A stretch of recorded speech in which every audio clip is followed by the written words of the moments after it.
كل نفس ذائقة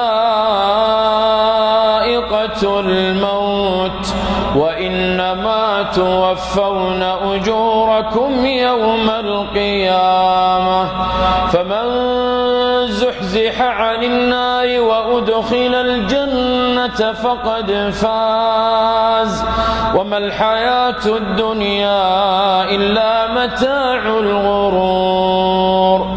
كل نفس ذائقة الموت، لكل أجل كتاب.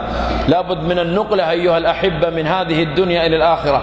كم سمعنا من الأخبار، فلان مات وجارنا القريب مات وفلانة ماتت وصاحبنا مات، وأنا وأنت سنكون خبر من الأخبار في يوم من الأيام.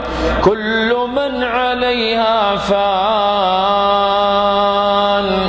ويبقى وجه ربك ذو الجلال والإكرام.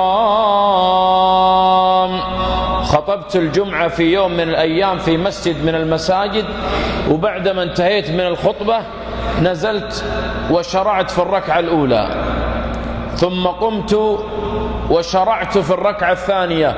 لما بلغت أيها الأحبة في سورة الفاتحة في قول الله جل وعلا: إياك نعبد وإياك نستعين، إياك نعبد وإياك نستعين. هنا أيها الأحبة سقط رجل في وسط المسجد، وأكملت الصلاة وسلمت. ولما سلمت يا إخوان أخذت الميكروفون، وكان الرجل بعيد عني في منتصف المسجد والمسجد كبير، وبدأت أقول: يا إخوان، لأن الناس ازدحموا على هذا الرجل الذي سقط في وسط المسجد، قلت لهم: ابتعدوا عنه، أعطوه هواء، خلوا الهواء يصل إليه، لعله مكتوم، لعله كذا. وبدأ بعض الإخوة يصيحون معي: اتركوا له مجال. وأخذه بعض الإخوة إلى أقرب مستوصف، وصلوا به إلى الطوارئ، كشف عليه الدكتور، قال: هذا الرجل توفاه الله منذ أن سقط في المسجد.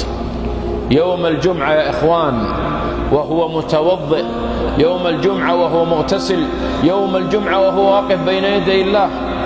فاتصلت، أخذت رقم أخوه، واحد من أخوانه الميت، اسمه محمد، الله يرحمه ويتقبل ويجعلها 100 حسنة. فاتصلت على أخوه خالد، قلت: يا خالد، أسألك بالله، هذا الرجل تعنى من بعيد وجاء يصلي معي في مسجدي الجمعة، فلا يغسل أحد إلا أنا. حرصت على أن أغسل هذا الرجل، وبالفعل غسلته معي بعض الإخوة. وبعدين يا أخوان ذهبت إلى العزاء وأخذت خالد على جنب، قلت له: يا خالد، أسألك بالله، ما هو أرجى عمل ترجوه لأخيك أن يموت هذه 100 الحسنة؟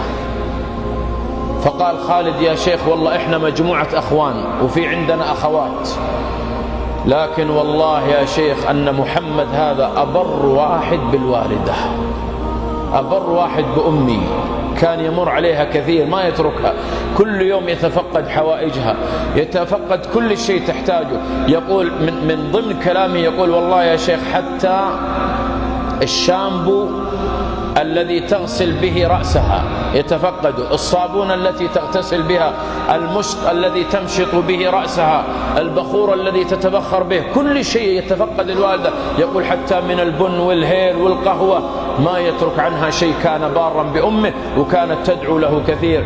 قلت: بسبب هذا كسب 100 الحسنة.